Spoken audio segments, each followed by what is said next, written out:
All right. I'm gonna kick us off, and then we will quickly get into budget management. But we always like to start out by welcoming everyone, doing a little bit of introductions. We'll do the budget management, and then we probably will have some discussion about that, and then we'll wrap up. A reminder of our purpose. Why do we do this every month or every other month, I should say? Um, we gather OFM or grant making community members. We share knowledge and best practices, and we potentially plan how this community can contribute to OFM or the grant making space in Salesforce going forward. All right, introductions. So in the chat, please put your name, your organization and role, how you use OFM. And if you're feeling a little extra today, you can add kind of why you're interested in learning about budget management today. That'd be super helpful. I'll introduce myself. I am Sherry. I work at North Peak Solutions. My title is Director of Professional Services. That means I spend half my time leading our team and half my time consulting. Um, and how do I use OFM? I have implemented it at several organizations, but a little bit of history about me is that I was on the original team that developed OFM back in 2017 as a community group. Um, I am also going to have Bill and Nick do quick introductions if they want, just so we know who they are and to give you guys a little bit of time to put your stuff in the chat. Go ahead, Bill. Yeah, I was busy frantically trying to beat you to this, but I didn't get mine in the chat yet. Hi, everybody. I'm Bill Corkle. I'm with the Council of Michigan Foundations. I'm one of the co-leaders of the OFM group here, and we also use OFM here at CMF for grants to community foundations in Michigan. Nick, have at it. Hey everybody, Nick Klimberg. I worked at the University of Minnesota where we're using Outbound funds to track our scholarships. We shared gosh, that was last so this year, last year, we I talked about how we're using it, and so if you're interested in that, I'm sure Bill can find the YouTube and we can share that more about what we're doing there. Um, Thank you both. Um, we're going to hop right in to what we're talking about today. I'm going to do a little bit of an intro. Samantha, I have to admit, I don't know your title at William Penn, but I know that you are one of the smartest people that I know, and I know that you are doing really interesting and good things with budget management. So I'm going to hand it over to you, and I'll let you go from there. Awesome. Thank you for having me. And I am going to share my screen here. And I'm also going to share on a slightly more personal note that this is my first community presentation since parental leave. And there also were, I don't think I did many presentations between parental leaves. So I feel like I'm a little bit kind of like coming back out of my little snail shell. Thank you for having me. I'm so happy to talk about budgeting. This is something that I've spent a lot of time on um, at William Penn. I'm gonna just a little overview of what we're gonna talk about today. Um, we're going to look at grant budgeting across the organization. So that's how we manage our grant budget across all of our grants. And then we're also going to look at project budgeting, which is how our grantees tell us how they're going to use their money that we give them in grants. We're going to look at some data models, and then we're going to do some somewhat live demos. We're going to do some demos from a really out-of-date sandbox. So all of the numbers that you're going to see are completely arbitrary, and I've tried to delete or kind of hide anything that would uh, show any sensitive information about the internal working of our foundation. Not my family's foundation, but certainly my employer. Let's start this slideshow. Okay, this is me. I'm an accidental techie with an arts and social science background. I've worked in philanthropy for about 10 years. I have a lot of certifications. They are across so many different products now that it's not really relevant anymore to say like exactly which ones they are. And I have two kids. One of them is sleeping upstairs, so you might even get to hear him when he wakes up. I also want to talk about the context where I work because for those of you who are maybe also tapping into AI conversations, this word context has been coming up a lot, which is like giving you enough information to understand why what I'm saying is relevant, kind of, and what I am going to tackle and what's outside of scope for what I have planned for today. So we're a private family foundation. We're based here in Philadelphia, and we only fund regional and mostly just actually in the city of Philadelphia, which fun fact is also a county. We have a $155 million annual grant budget. So for those of you tuning in, that for some of you, that's like, oh my gosh, that's huge. If anyone is coming here from like Kellogg or Gates or any of the really big foundations, you're probably like, oh, that's small. Um, but we're the biggest private funder in Philadelphia. And so we have a big responsibility to the nonprofit ecosystem that we support. We have 5 core programs, and nested under those programs, we have about 40 different funding objectives. We mostly fund project-based grants. Of these objectives, about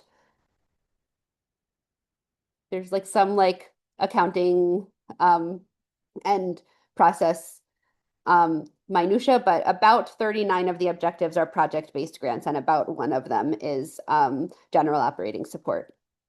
About 2 years ago, we implemented a new strategic plan, which guides all of our grant making through RFP-driven processes. And most of our grants are multi-year awards. And that's important for budgeting. I can't see your faces, but I'm imagining that some of you are nodding or smiling because if you award and pay out all of your grants that year, you can use what I call like the thermometer style of budgeting, which is just like you keep giving out money until you get to the top. But when you're giving multi-year awards, it means every year you're paying out funds from previous awards and you're making new grants, but you're not paying them all out. And so you have this kind of like rolling budget management process, which is really hard to track. And I'm going to show you how we do it.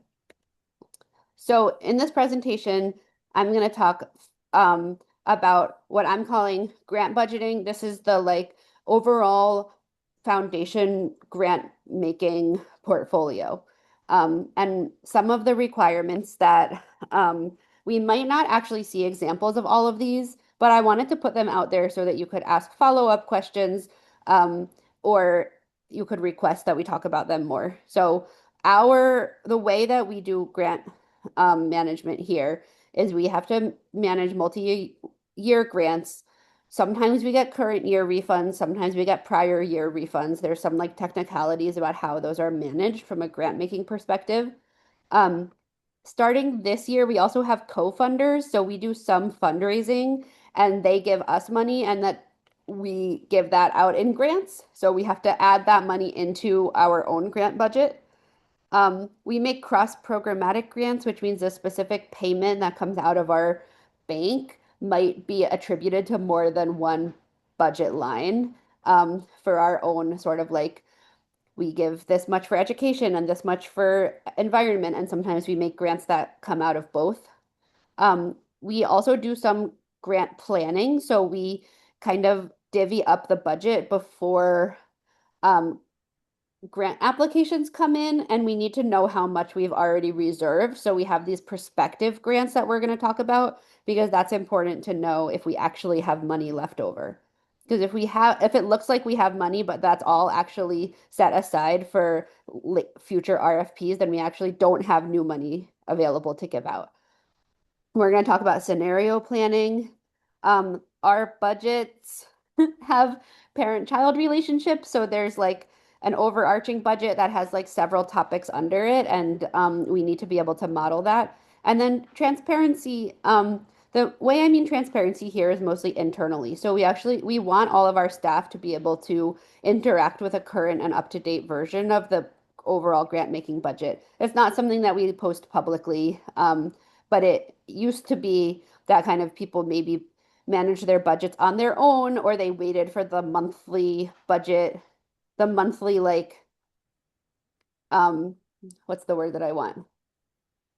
Like retroactive budget.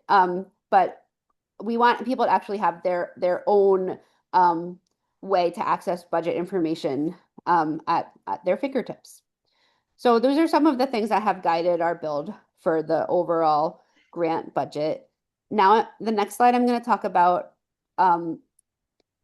project budgeting for grantees, and then I'm going to stop and look at the chat and see if there's any questions. So project budgeting is a whole different situation. We're talking one budget, one project or one grant at a time. Um, the um, the project budget has to align with the overall grant application and the narrative component of the grant application. And all of the data for these are entered by the grant seekers, not by us. So some of the things that are important to us here is that we normalize the categories. So everybody gets 6 categories like personnel, contractors, capital, program expenses, etc. And that lets us compare across grants. All of our project budgets are multi-year or have the capability to be multi-year. We have some of the grants that we make, we are only one stream of funding for a much larger project. So we ask our grantees to show us the total project versus the portion of the work that they're asking for from us. We use our budget template also for grantee reporting, interim and final reports. We have a pop-up screen where grant seekers can add new line items to the budget that they're building, and we also allow for inline editing in like a table format, which you'll see later. Autosave and recalculate is important. We have an internal view and an external view, internal for staff, external for the grant seeker or the grantee. I said UX friendly as much as possible. This is the area of our application process where we get the most feedback in a not so happy way. And we are at a point where, given what our requirements are, there's very little that we can do to make this whole thing easier. People would love to have a completely open project budget where you could submit any format, and that's just not something that we can accommodate. Um, and then I put in in these like lower bullets, there are 2 internal policies that we have to accommodate. One of them is an a formula, a kind of complicated formula that we use for calculating overhead, which is funding added on top of the project budget to support indirect costs. And then something that we do internally called dependency test.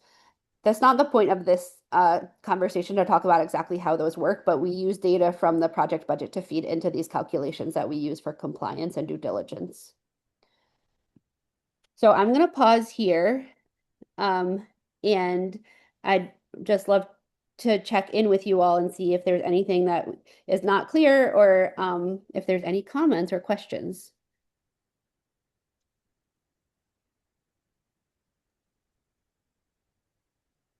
Cool. Well, I hope you'll share if there are any, and I'm going to keep us moving. So this is a piece of our organization's entity relationship diagram, or ERD.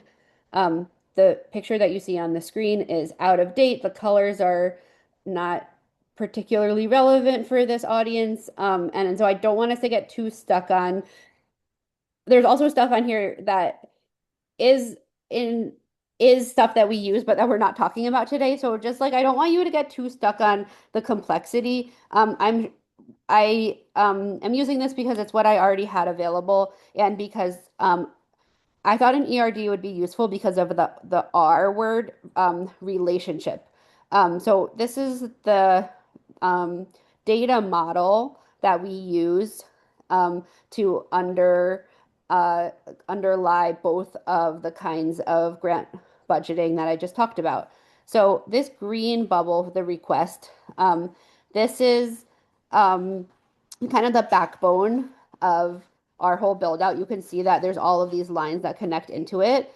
And while we're not using outbound funds, we unfortunately implemented our data model before outbound funds. All of this is very like transferable to using outbound funds. So what I'm talking about today are could totally be compatible with NPSP and outbound funds or just outbound funds without NPSP. So up top, the green, up top here in the orange area, this is the data model that we use for project budgets. So there's uh, an object in Salesforce for budget category. Whoops. These are automated for the grantee. So everyone gets the same 6 budget categories, and those are like the main, um, you'll see in a picture soon, but those are the main kind of line categories that you get. The grantee adds their own line items. So within personnel, within the category personnel, there's however many people are going to be funded through the grant. And then underneath that, there's line item updates. Updates would be what the grantee types in during reporting. So we would have like within the personnel, we would have like the Samantha Shain line, and then there's Samantha Shain year 1, year 2, year 3 for the um, duration of the grant period. So that kind of that's what that's the budget model for the projects. Over here in this blue area is the data model for how the foundation does grant budgeting. So for each grant, there's one-to-many payments. So one payment or however many payments there are. Usually they're once a year, but not always. And then underneath payments, we have a one-to-many relationship with what we call a budget contribution. It's kind of similar idea to in NPSP, what they call general allocations. Um, so this budget contribution is often the same amount as the payment. And that means that all of the money from the payment is coming out of the same cost center or the same budget, but not always. Sometimes there's multiple budget contributions, like half from environment and half from public space or arts or something like that. And then this object is a junction object. I know I'm using a lot of jargon here. It connects the payment to the budget year that it comes from. That's related to the program that it comes from. And you'll see how these budgets and programs look in Salesforce if we get that far in this demo. But I wanted to simplify this ERD to a few key takeaways that are relevant. One is you probably have already kind of figured this out, but there are many objects involved. I divided them into our 2 use cases, but there's not really a simple way to do budgeting with like one flat object. You're very likely to need a bunch of objects that are connected to each other.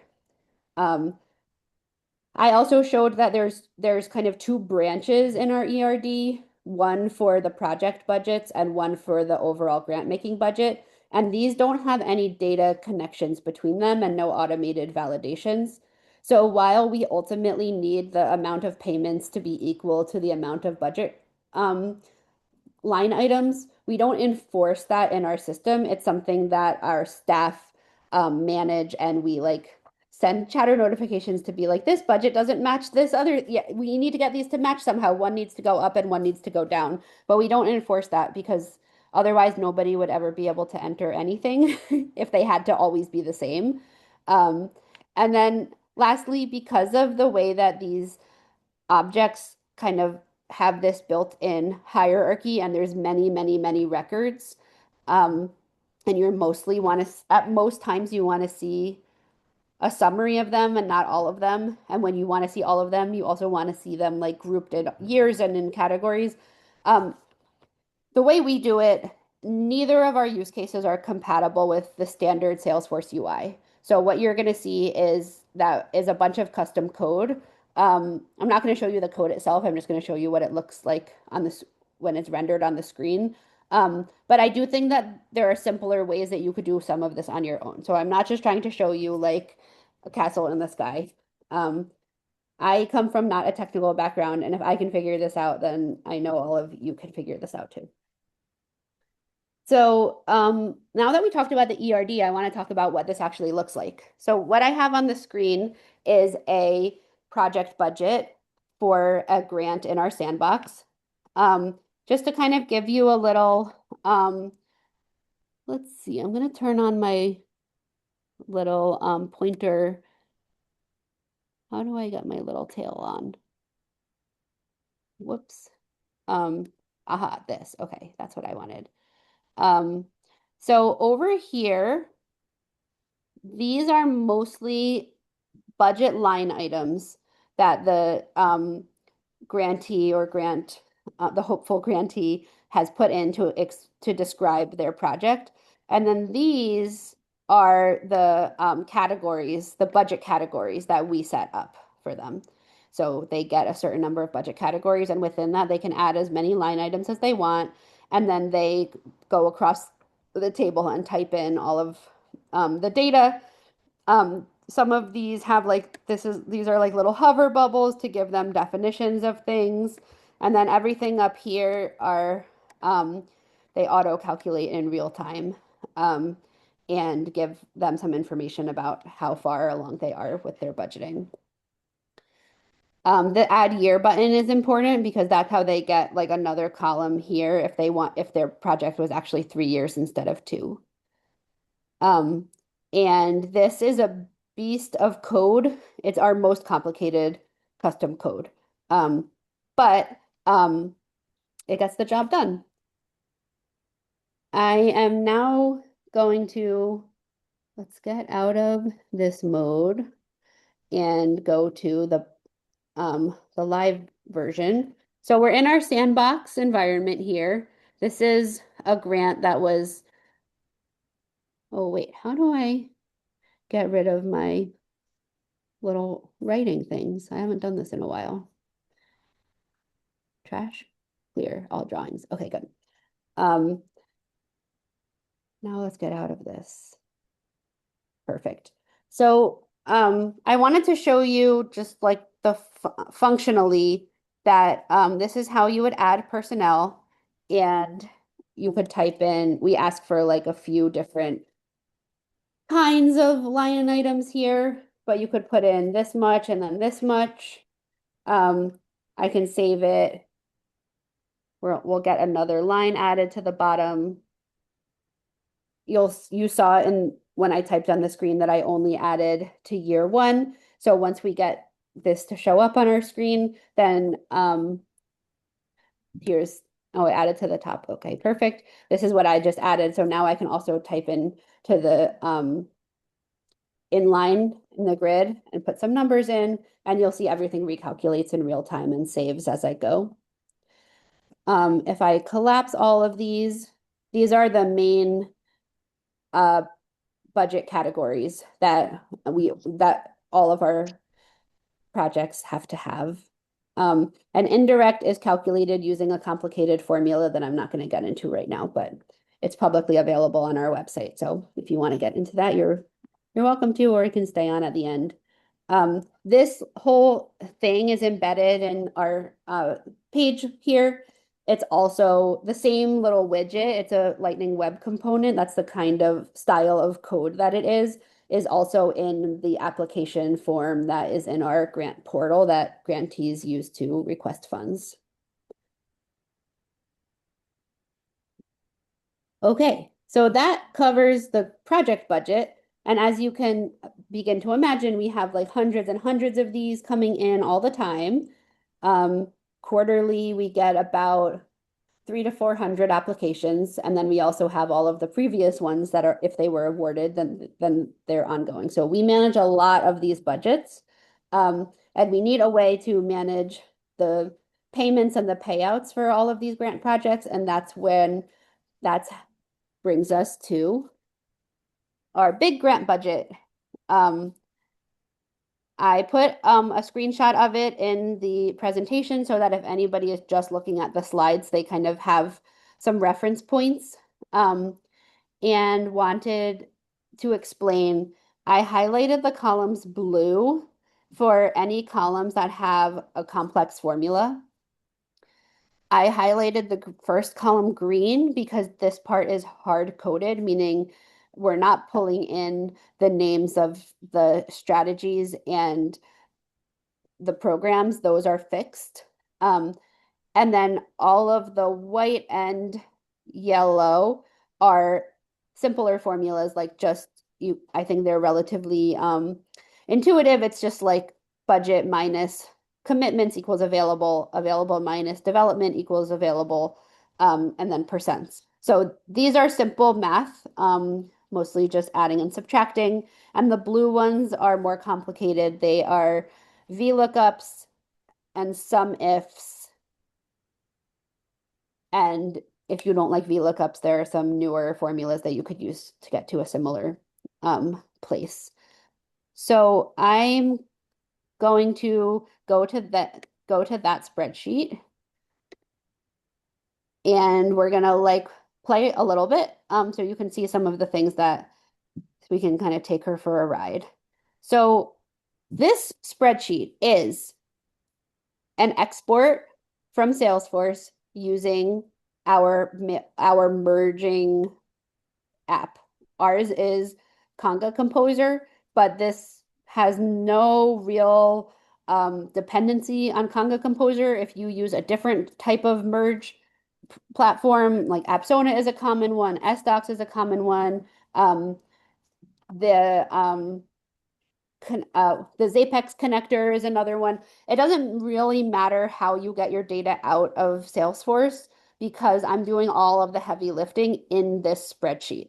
So if I click into any of these formulas, what is happening here is I'm taking the name of the program from over here. I'm looking for it in a list of programs and budgets, and then I'm finding how much we've allocated to that in Salesforce, which is part of what the data that I exported. So if we go to the raw data tab, you can see over here that these are a bunch of program names, and these are a bunch of dollars that are all in Salesforce, and we manage them in Salesforce. If they change, we update them in Salesforce. And at any given time, when we export it, we get the latest numbers. They get dumped into this tab, and then whatever the latest number is gets pulled into the order that we want. So we talked about how this green column is hard coded. So that means that we always get arts and culture programming, and then under that we get arts education programming. And whatever the number is in Salesforce for arts education programming, the VLOOKUP formula looks it up and puts it there for us. So we get all of our budget numbers. I told you that our real budget is 155 million. I arbitrarily set all of these to be 10 million, which is way more than they actually are, because how much is each of our budgets is not public information. And so that gets us our starting numbers. It's kind of like in baseball, like this is our starting lineup. Then we make some adjustments based on any refunds that we need to pay or any extra funds that we're getting. So some of our programs have done some fundraising and they're getting money from other funders. So in addition to their 10 million, they get another 1 million. So now they actually need to make $11 million of payments. This is where we get into the juicy part. I know you're probably like, this is the juicy part. But I think this is the juicy part. So over here, commitments. This is a sum of all of the payments that are scheduled in the current year for the current budget, regardless of when the grant was awarded. So I'm going to say that again. We're adding up all of the payments for this year, regardless of when the grant was awarded. So it could have been last year's grant that has a payment scheduled for this year, or this year's grant that has a payment scheduled for this year. And then once we have to make these payments, like we have contracts, these are payments on awarded grants. And so it's our most firm numbers. So we need to know how much do we have left after everything that we've promised has been paid out. Then we get into the next chunk, which is what we call it in development, but I'm sure anybody else would call it something else. These are grants that are have been applied for but they haven't been awarded yet. So but they're likely to be awarded and paid. So these grants, we need to know kind of what's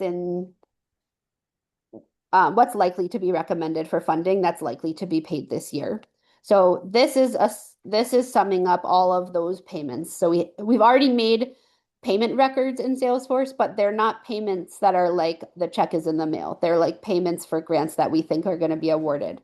So we have to know how much all of this adds up to. So in this example, it's 17 million. So then the next thing we need to do is we need to subtract that from column H because we need to know if everything that we're working on right now got awarded and paid, then how much would we have left?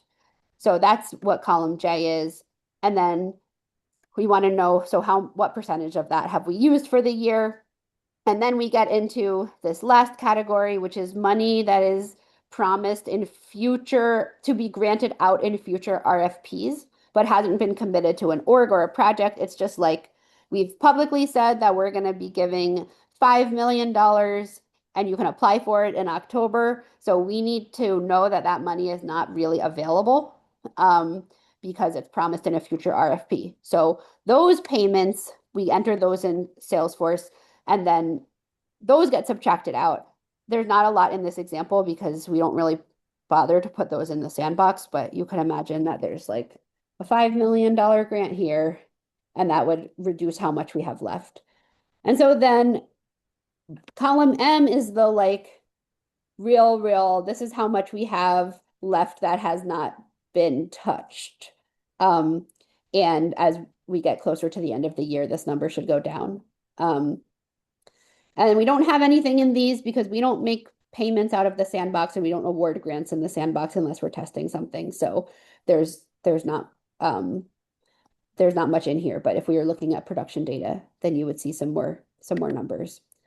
So this whole framework of adding up and thinking about payments and budgets and how much is left. We do the same thing for next year's money and the year after's money. And then lastly, we show like these big piles of money that are reserved for future RFPs that are announced on our website. And this is just how we keep track of them internally. Because we can't spend this $3.5 million until the RFP is announced and applied for. So I'm gonna just, I know that this is really complicated, but remember this is 155 million and 40 programs. So it doesn't have to be this complicated if you're working with a smaller pie or a different way of thinking about the segments of funding. So I tried to kind of distill this down to key takeaways. So this way of working, I call it real time sort of. So at the time that you push the button to do the merge, and I can show you a visual of that, you're getting the most accurate data as of that time. But then someone else might be editing data at the same time that won't be reflected in the version you have. So there's always some amount of data changing online, like new payments being added, budget amounts being changed, grants being awarded, that kind of stuff. Or offline, people will download like a personal copy of this and change numbers to see what impact those scenarios would have. And those are not reflected in the online version. So there's this natural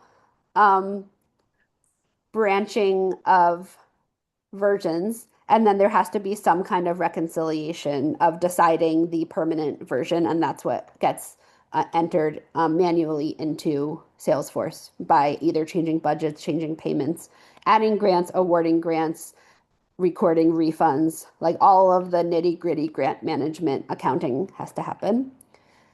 I also showed you a combo of like hard-coded and dynamic formulas. So our budget structure is pretty much hard-coded, although it wouldn't have to be for your version if you wanted to organize your programs differently, that is something that you would get to decide. Um, there's certain columns that rely on VLOOKUPs and some if formulas. Um, we break our budget down into awarded development and process in terms of like the big phases of funding, but yours might work differently. And then the last big takeaway is for the merge itself, be creative. So I use a mail merge tool for ours. Um, but I think you could use similar principles with pivot tables, like one big export, a Salesforce report, for example, and then use pivot tables or have some really nice pivot tables or charts built in a spreadsheet and then just like dump new data into a data tab and have the like spreadsheet do work for you. And I think you could do some of this with AI safely and with intention. Well, I'm not saying AI is safe and with intention. I'm saying you would have to decide to use AI and do that safely and with intention. I think AI could help, especially if you're not super confident with spreadsheet formulas. I did everything you saw here, I did without AI. But I think it could play a role in doing some of the more complicated um, number crunching. Um, I want to give you back the time, but I realize that there are two things that I didn't show that might be helpful. So I wanted to show with this example how payments get entered because the payments are ultimately what you see summed up in the budget export. This is custom code. Um, it's a payment scheduler. There are a lot of different ways that you could handle this. This is what ours look like. So from here, this is a single payment and it's assigned to a single budget. Um, Here is where you could split it and say this payment is coming some from voter participation and some from teaching artists. If you wanted to, you can move those numbers around. Um, you could also change payment dates and years and all of that stuff. So this is kind of where the payments happen and the payments feed directly into the budget. The last thing I want to show you here is an example of a budget. This is just a budget record. Um, it has a parent budget. It has a program that it comes out of. These are all custom objects that we talked about earlier in the presentation. And when you click this button, it starts the merge. So this is out a third-party application called Conga Composer. So this is what ours looks like when you merge um, the data to produce this this monster. But you might initiate the merge part a different way. Or if you have Conga Composer, you can do it in Conga as well. So we dump raw data here, which is a combination of payments and budgets and refunds and anything else that's important to you that you want to sum up in your budget tab. And then all of these raw data get kind of visualized and grouped into meaningful categories on this tab. And with that, I think I had about half an hour. I think I used it maybe a tiny bit over, but that is everything that I had prepared for today. Thank you, Samantha. That was amazing. I'm always amazed when I see that. I know that people have questions, or thoughts or things about how they might take this on. So feel free to come off mute. Feel free to throw it in the chat. That would be great.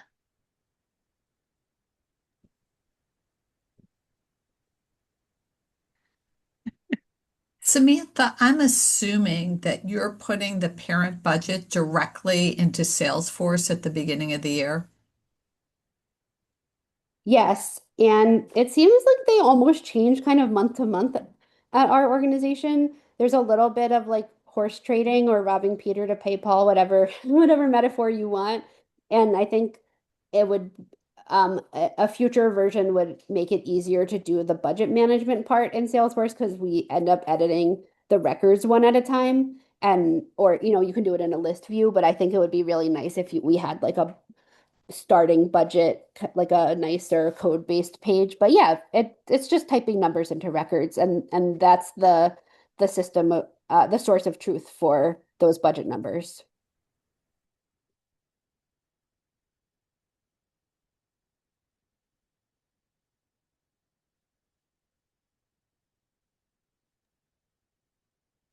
Is anyone going to steal some of these ideas and use them at your org?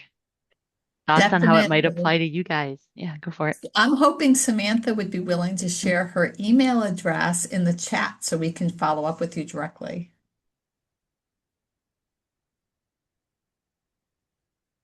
Thanks, Samantha. Yeah, and also for anyone who's a member of TAG, the Technology Association of Grant Makers, I'm pretty active in the Slack chat for that, and that's another way that you can get in touch with me. But happy to hear from you email wise, and if we were having a one-on-one chat, I could show you prod production data. I think that would be allowed. And it would actually be a little bit easier for me because I'm looking at this and I'm like, oh, this is so weird. These numbers are completely not connected to reality. And when I look at this budget, I'm so used to being like, it has to be right. It has to be right. But Diane, to elaborate on that, we keep budget numbers in Salesforce because uh, um, for a variety of reasons, partially because payments are connected to budgets, partially because the budgets do have record pages in Salesforce, although I don't think they're used very much by internal users. Um, but I do a lot of work in the spreadsheet to find that budget number and put it next to the program name. And if yours just didn't change that much, you could just have your spreadsheet template keep the budget numbers and just bring in payments. Um, oh, another reason why we did it this way is so that it would be easier to change over to the next year. Um, but yeah, that is like a nerd mode thing that I did because I thought it would be helpful in the long run. But I definitely think that there's like a walk, crawl, run mentality that's very useful. And if you are just like start with one program or start with something that is start with only awarded grants, like start with something that seems achievable, and then you can always make it more complicated later on. Refunds are particularly complicated. No one asked a question about that, but for grants management technical nerds, which I know there are some here, handling refunds is a really tricky part of budget management. And we try as an organization to tell people to keep their money. Like, just don't give it back to us. But certain entities, especially universities, have to. And then we get back these weird sums of money that we have to re-grant back out. And not technically re-grant, but we have to use the funds. So we manage them as part of our budget.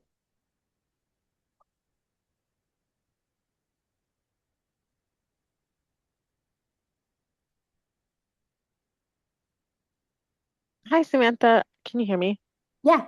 I'm sorry I joined late, so maybe you covered this, but I was just curious, do you require all grantees to submit that detailed budget, or is it a certain threshold? All of them.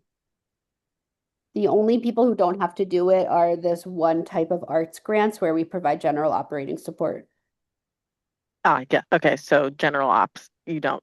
Got it. Okay. Yeah. And grantees and grant seekers have asked many different ways to not have to do it. But we just have kind of, based on the policies that govern our grant making, there's not a way for us to make it avoidable without completely changing how we do grant making, which is certainly something that is a fantasy thing that could happen in another version of reality, but is not something that we're considering. So it's kind of here to stay. Okay. Thank you.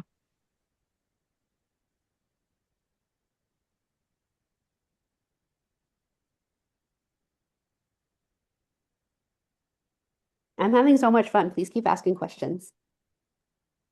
I had a quick question. Did you ever try that without those fancy interfaces that you had custom coded? I mean, were you ever able to do it or some form of that with in, sales, just standard Salesforce? I mean, obviously there's a lot more clicks and things related Yeah. to. Yeah. I do. I have done it when I'm fixing things. Like I think that we might not be able to put in for me to put in refunds in the payment scheduler because Mhm. then the payments are not going to equal the award amount because we're technically giving them less when once we get the negative money back. And so then I like create a payment record and then I manually create a budget contribution record. So um I think it could be done. I also think that there's a lot more. We have like reactive screen f flows now, and we have better tables that are built into screen flows now than even when we did the most recent refresh of this was, I think, about 3 years ago after we removed a certain platform that is no longer relevant to be named in webinars. Um, and so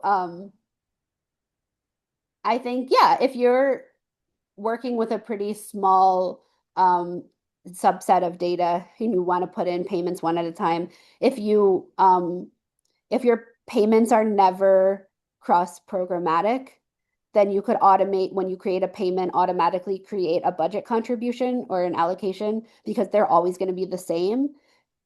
There are a lot of things where it's like, oh, this could totally be simpler if we weren't this kind of foundation that works this way.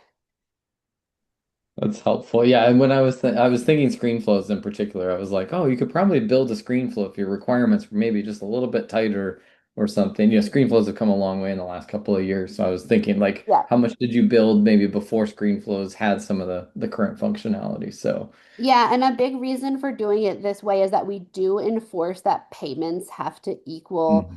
the recommended grant amount. Um, we don't enforce that the project budget has to equal the recommended grant amount because there would be no way for the grant seeker to know what the recommended amount was. And also, as they're adding line items, then it would never equal until they were done. And while there's a way that you could enforce that with like stage-based validation rules and stuff like that, we don't want to put so many um, barriers towards the grantees. Lord knows they have enough trouble putting in the budget as it is. So if we then made their budgets not valid, it would just be horrible. Um, but we then have this compliance process where we have dashboards where we tell program officers like this person's project budget is like $1 zillion and your payments are like a half of $1 zillion, and so some one of these has to change. Either the project budget needs to be scaled down or you need to give them more money, and then what they do is they give feedback usually over email to their grantee and reopen the grant and say, we can't fund this whole thing. Instead of giving you a check for half of what you asked for, we're actually going to make you redo all of this. Because we ultimately do need to know how they want to split up the money that we're giving them because then they report on it. So there is a kind of uh, it's not quite recursive, but you know what I mean. There is this like repetition and editing process that happens before everything is finalized. And we hope it only happens once, but sometimes there's multiple rounds. It looks like Michael has a question. Hi there. Thank you. I noticed, so I'm new to the foundation that I'm at, and so the challenge that's being talked about now is the ability to forecast, but our payments are our forecasting tool and they're tied to grants and organizations. So they're looking to forecast without knowing who exactly the money's going to. And I think one of your early slides mentioned something like that, but I was just curious about how you've implemented that. Yeah, I'm happy to talk about that. We have this problem. We've always had this problem, and it became a bigger priority once we started doing RFPs because we would be reserving money, but it wasn't connected to any particular organization or entity. Prior to that, um, we had um, two different ways that we handled this. They always, it always has to do with record types or types if you're not using record types. Just some way of being able to filter out the grants that are um, provisional. So what we would do is you have to enter the records into Salesforce. The ones that are on someone's legal pad are just not going to be counted. Um, then somebody could put a grant in for a particular organization or entity if they do know. And we used to do this thing with invited grants. Most of our grants were invited before our strategic plan. And sometimes we would put in these provisional grants and we hadn't even talked with the grantee yet. We just knew like the work that they did and that they were going to fit into our strategy somehow. And so people would put in grants and then later they would invite them once it was the right time of year to invite things. Um, and we would just put it in as a record type of placeholder. That's what we called it, but you could call it whatever you want. And we would put payments in too. And we always scheduled the provisional payments for the last day of the year, of any year, because we don't actually make payments on the last day of the year. It was really easy to tell that those were um, like not real yet. They also had a stage on the payment record too, but they that was just an easy way for us to tell that they weren't real. So you could do that. We also had made an org called TBD. Like that was just like literally the name, organization name was TBD. And people who were like, I know I want to make, for example, an evaluation grant. I know I want to make an evaluation grant, but I don't know who the evaluator is going to be yet. You could put it into TBD and there would be like a whole bunch of grants in there. It's kind of like a garbage bag situation. And then once you got it farther along, you could move it to the org record that you want it to go against. Now we have matured our fake data pr prospective grant situation, and we have org records for every strategy. And then we make a grant that represents a future RFP. So we're like, we know that the like arts grants are gonna have an RFP in October and that it's gonna be for $5 million over 24 months. So we put that whole thing in as a prospective grant and we make payments in the system. And then when we actually get to the RFP and people start applying, we delete the placeholder and we start having grants in there. And then we start our grant process where as grants get closer to being finalized, we put in real provisional payments and then they get refined and then they become ready to be awarded and then they're real payments. And all of those, depending on where you are in the process, is all of that is reflected every time you export the grant budget. Is that helpful, Michael? So those are like a couple of different approaches. I see Yvette asked a question too.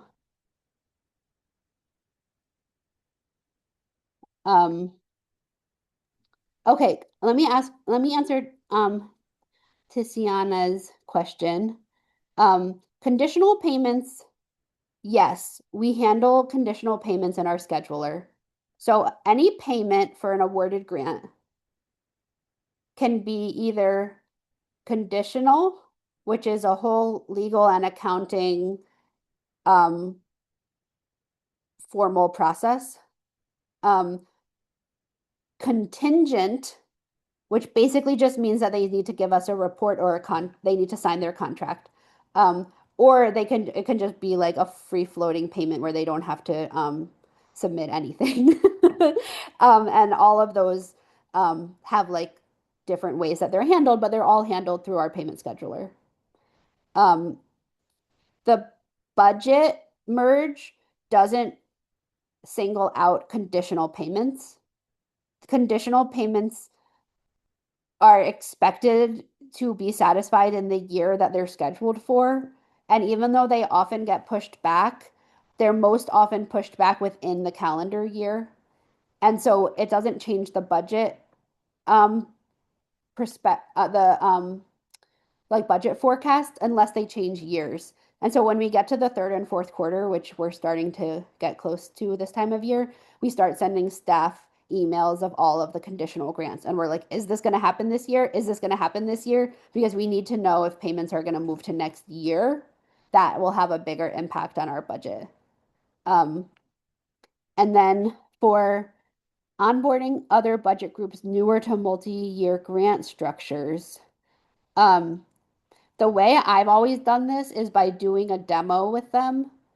where I export the budget merge. So I do the whole demo offline, and then I go into the raw data and I key in a new payment, and then I go back to the main table and I'm like, see, it turned red. That's how I always do it.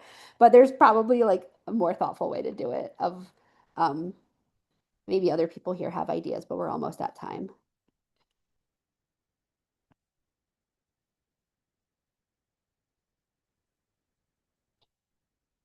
This is really one of my favorite topics, so I feel extremely privileged and flattered that you kind of let me go deep on this. I was gonna say, like, I feel like we had the perfect expert in the room. Yeah. I love that you love this. I don't Yeah, like and when thinking you about posted budget. that you were looking for speakers, I was like, do you still need somebody? I could do This is great. Um, I was gonna pull up the last few things of the slideshow because we are at time, so I want to do like an announcement for the next session. Thank you so much for Samantha. This was amazing. We will post the link to the recording in the community group. If you all have more questions for Samantha, she gave you her email. You can also find her in tag.